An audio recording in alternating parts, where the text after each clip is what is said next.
हर हर महादेव। आप सभी का हमारे YouTube चैनल पर स्वागत है। आज आपको संकटा योगिनी के बारे में बताएंगे। संकटा योगिनी, अगर आपकी कुंडली में संकटा योगिनी का समय चल रहा है तो ये 8 वर्ष के लिए चलता है।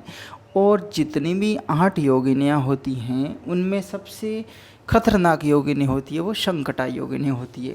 जब इनका समय जीवन में शुरू हो जाता है कुंडली में, तो कुंडली में जब इनका समय शुरू होता है तो तब से मतलब उस इंसान के जीवन में समस्याएं आनी शुरू हो जाती है। इनका नाम ही संकटा है। संकट देने वाली योगिनी हैं। ये योग है जो हमने स्वयं ने भी इसको परखा है कि क्या क्या समस्याएं होती है, कैसी कैसी होती हैं।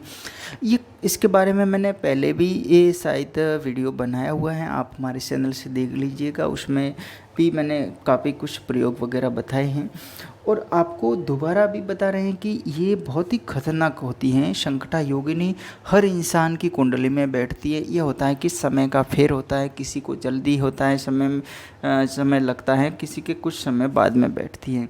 और जब ये कुंडली में बैठती हैं तो 8 वर्ष का इनका समय होता है। और अगर कोई इंसान जीवन में अगर 60 या 70 वर्ष तक ज़िंदगी में जीता है तो उसके जीवन में 2 बार ये संकटा योगिनी कम से कम आती हैं। क्योंकि यह एक योगिनी 1 साल के लिए आती है, 8वां नंबर इनका आता है, तो दूसरी आएगी 2 साल के लिए, तीसरी 3 साल के लिए, चौथी 4 साल के लिए। ऐसे ही जब 7वीं 7 साल के लिए और 8वीं ये आती है संकटा योगिनी, तो ये 8 साल के लिए आती हैं। तो ये बहुत ही कुछ जीवन में उथल पुथल कर देती है। इसके बारे में आज आपको बताएंगे। आपसे निवेदन है, अभी तक आपने इस चैनल को सब्सक्राइब नहीं किया है तो कर दीजिएगा और वीडियो को ज़्यादा से ज़्यादा शेयर कीजिएगा अपने यार दोस्तों के साथ या फेसबुक अकाउंट पर। संकटा योगिनी का आज आपको मंत्र भी बताएंगे। इसका क्या करना पड़ता है जब ये कुंडली में बैठती हैं। तो परिवार में झगड़े हैं, बच्चों के साथ में झगड़े हैं, यार दोस्तों के साथ में झगड़े हैं, यानी इंसान की बुद्धि है वो पूर्ण रूप से ये कंट्रोल करती हैं। ये कंट्रोल करने का कारण ये होता है कि उस इंसान का इष्ट होता है वो मजबूत नहीं होता है, तब जाके ये उस परिवार में समस्याएं आनी शुरू हो जाती हैं। इष्ट की मजबूती जिसके हैं, जैसे कोई शिव साधना कर रहा है या कोई और बड़ी साधना कर रहा है, तो उनके जीवन में इनके इतना प्रभाव नहीं पड़ेगा। लेकिन कोई ऐसे ही पूजा पाठ करता है, चलता फिरता है, तो फिर उसके जीवन में ऐसा समय आता है कि उसके परिवार का पूरा विनाश की ओर एक अग्रसर हो जाता है। तो इस बात को समझना है कि उसके निपटान के लिए क्या किया जाता है। ये बहुत कुछ बिगाड़ती है। अब इतना वर्णन तो मैं यहाँ पे आपको नहीं बता सकता हूँ, लेकिन इनका आपको कुछ उपाय वो बता रहा हूँ, आप सुन लीजिएगा। उनका मंत्र है, तो मंत्र आप ध्यान से सुनिएगा। इसके मंत्र अलग अलग आपको करने हैं। जैसे एक उग्र मंत्र भी होते हैं और सामान्य मंत्र भी होते हैं। अगर उग्र मंत्र करेंगे तो हो सकता है कि आपके जीवन में और कोई उग्रता पैदा हो सके। तो आप इसके मंत्र को सामान्य तौर पर और सरल भाषा में आप इसको करने की कोशिश करें। अब इनके मंत्र की आपको मैं बताऊं तो आप इनका एक मंत्र सुन लीजिएगा। ओम ह्रीम संकटा योगिनी स्वाहा। एक तो आप सामान्य तौर पर इसका ये मंत्र जप करते हैं तो इसका आपको साइड इफ़ेक्ट यानी कोई भी उथल पुथल होना है वो नहीं होगा और धीरे धीरे उसको शांति की अवस्था में आपका जीवन है वो चला जाएगा। ओम ह्रीम संकटा योगिनी स्वाहा, ये एक तो इनका सामान्य मंत्र है। दूसरा मंत्र इनका यह होता है कि ओम ह्रीम क्लीम संडे पर संडे होम होम संकटा योगिनी नमः स्वाहा। ये बहुत उग्र मंत्र हैं। इसको करने में भी तो समय लगेगा, लेकिन ये जब करेंगे तो दूसरी शक्तियाँ इसमें उग्रता के साथ में उत्पन्न होती है। आपका इष्ट मजबूत नहीं है तो इस मंत्र को आपको जप नहीं करना है। अगर आपके इष्ट मजबूत नहीं हैं तो इस मंत्र को जप नहीं करना है आपको। वही पहले जो बताया ओम ह्रीम संकटा योगिनी स्वाहा, इस मंत्र का ही आपको जप करना है। ठीक है, ये मंत्र काफ़ी कुछ आपके जीवन में परिवर्तन हुआ है उनको धीरे धीरे शांत करने की कोशिश करेगा। ये आपके जीवन में 8 साल तक चलती है। तो ये आपको कुंडली जब आप दिखाते हैं तो आपको पता चलता है कि कौन से ईयर से ये बैठने वाली है। मान लीजिए आपका आज से 1 साल के बाद में ये आपके कुंडली में बैठना शुरू हो रही है, तो इनका प्रभाव 1 साल पहले से या 6 महीने पहले से आपके जीवन में आने शुरू होते हैं।